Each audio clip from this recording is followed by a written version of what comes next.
MCB Singh, and today we are taking up MCB based writing section, unit education, and various skill of writing. Rishi, you may ask question, sir, what are the elements essential for developing a writing skill at class 9 and 10 level? Ask.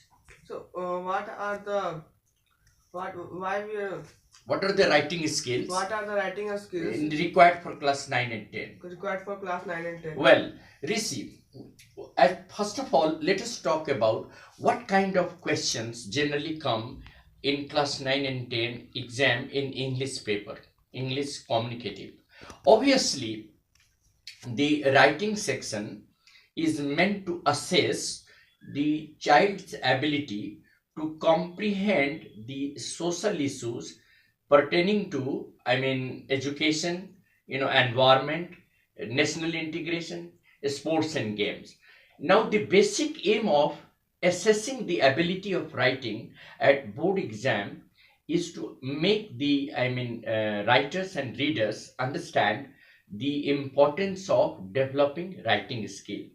Now you would like to ask questions, sir. Writing drafts or writing assignments or tasks can be in various forms. Ask, sir, what are the different forms of writing? First of all, What you are ask. different forms Yeah, of writing? the different forms of writing at class 10 board exam may be writing an article, writing a speech. Yes, it may be story writing. Then it may be, letters of communications. What are they? Letters of communication.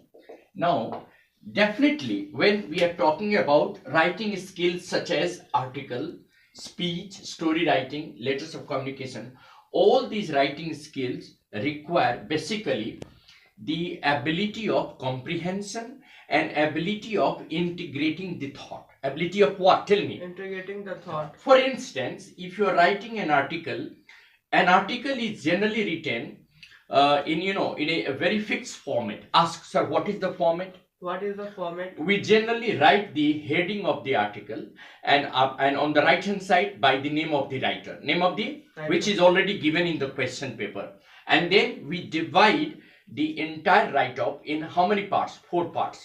Tell me, what are they, sir? What are they? The first part is introduction. Now you ask, sir, what is introduction? So what is introduction? Introduction means we unfold the topic. We introduce the topic by simple, briefing what the topic is meant for and how it is related to our day-to-day life. Then you ask, sir, what is the second paragraph? What is the Second paragraph is problems and factors related to the topic. Problems and factors related to the topic. What is the second paragraph? Problems and factors related to the paragraph. Then you ask, sir, what is the third paragraph? What is the third paragraph? Third paragraph is remedies. If there are problems, then we must have to find solutions. Remedies. Am I right? Remedies means solutions. And then you ask that what is to be written in the last paragraph? What was the written? Last paragraph is conclusion, which is also known as writing original ideas of the writer. Original ideas of the writer. In conclusion, in conclusion, you have to write your own ideas, original ideas of the writer. What the writer thinks about that problem, original ideas of the writer. The writer is writing, he may have his own original ideas. She may have her own original ideas. So in the fourth paragraph, the writer is totally free to write his or her independent ideas. Okay, so how many paragraphs are there in an article? 4. 4 paragraphs. Introduction is 2 to 3 lines, and total, word stock must not exceed 150 words. How many? In class 10 level, 150 words, and at class 11 and 12 level, it is 250 words. How many words? 250 words. 100 words more than that. So it is minimum 150 words, maximum 180 words. And that is of 10 marks. That is of 10 marks. But class 11 it is 250 to 300 words, and that is also of 10 marks. So 11 and 12, this will go to 250 to 300. Now you ask, sir, you talked about article, how it is different from a speech. Ask. How it is different from a Yeah, speech? speech is a communication skill which generally differs from article, because in article we generally talk about fixed ideas or data or information that we have gathered through various sources. Am I right?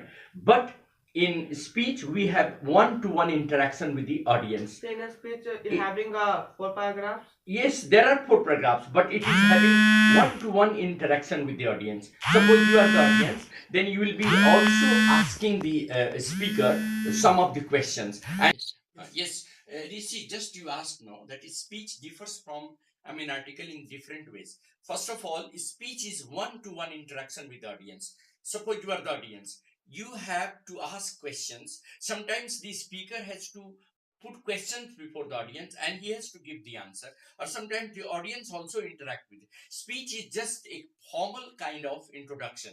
You are talking to the audience live. It is a live interaction with the audience. You are not going to write with fixed ideas. In a speech you are going to write some of the information that that has original importance to the audience. Understand, the readers, the audience must understand that you have originated the ideas of delivering this speech from your day-to-day experience. So it is totally different. It is a live interaction with the audience. This is the difference. Speech is a live interaction, and generally there are questions and answers also. You will be talking to the audience formally, just like you are talking to somebody. Understand? So it is not like article that you are simply delivering a speech and writing it in a fixed idea. The article is to be written just as a fixed idea. 4 paragraphs are fixed. But in a speech, you have to vary your statement. You have to put, questions to the audience. You have to give answer to the audience, and you have to interact to the audience one-to-one way. All the people who have been reading your speech must understand that you have interacted with the people of the country and shared your problem and issues in a very detailed way. Sometimes it is also known as analytical writing. Why it is known as analytical writing? Because speech generally is totally analytical. You are going to deliver a speech irrespective of the thoughts and ideas that you have. You have no predetermined ideas about a speech. You are going to speak to the audience, keeping in view the changing scenario of the country, changing scenario of the people, changing scenario of the society. Understand? So speech is a live interaction. Live. Correct. Then you come to letters of communication. Third one, you ask the letter of communications. There are fixed format. Fixed, like letter to editor, you have fixed format. Letter to friends and relatives, you have fixed format. But generally formal letters are asked in like class 9 and 10 exam. Ask, sir, what is formal and what is informal? Formal means letters, official letters, particularly letters of complaint. Letter to editor. Letter to editor is one of them, but there are different types of letters of communication. You are writing a letter to a business manager asking to deal with business. You are writing a letter to some authority complaining about the problems of the society. Am I right? Yes. You are writing a letter to the prime minister, sharing your joy with his on monkey bath or something. You are writing a letter to one of the officers of your colony highlighting the problem of electricity shortage and other problems, social problems. Understand? So letter of communication, or you are asking, or you are writing a letter to know about information about getting admission in any of the courses after passing class 10 exam. Understand? So letters of communications are very important for board exams. Understand? Now today we are going to talk about one of the units, education, that is on MCB. You ask first, sir, why have you taken the unit education? Ask this question. Where you have taken the unit education? Yeah, it has been prescribed in class 10 MCB main course book, and it is one of the important topics for students in class 9 and 10. Even in 11 and 12, the students, those who are undergoing the board exam, they have to understand why education has been included in the MCB paper.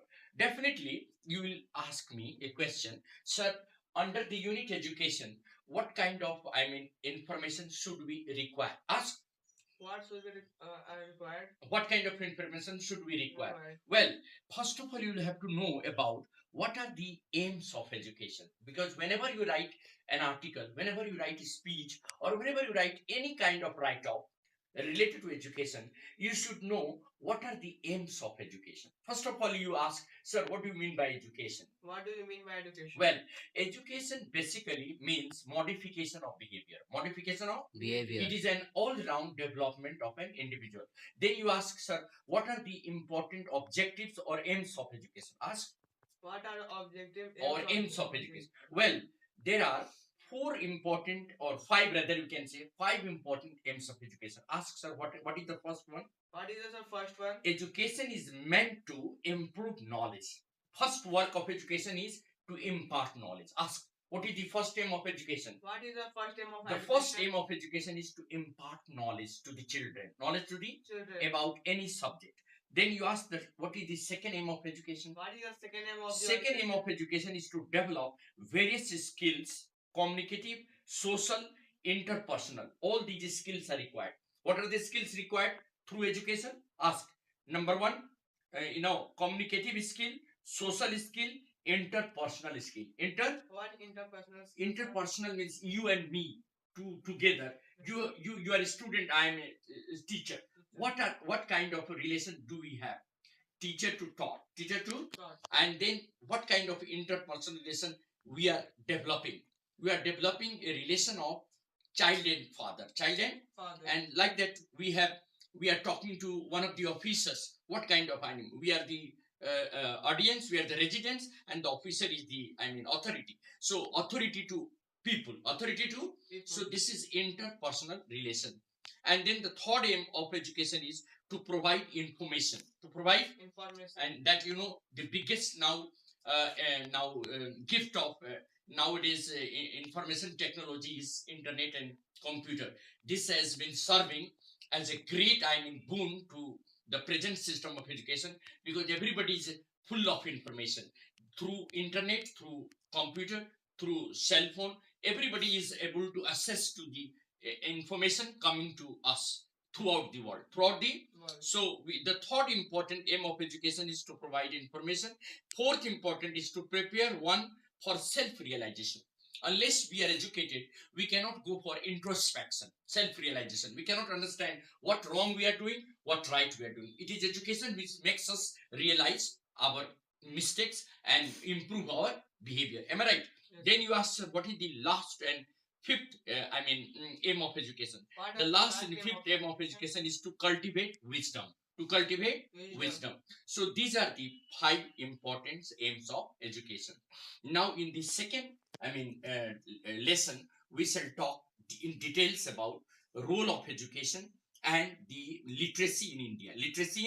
How literacy and education play a great role in shaping up the future of our country. Am I right?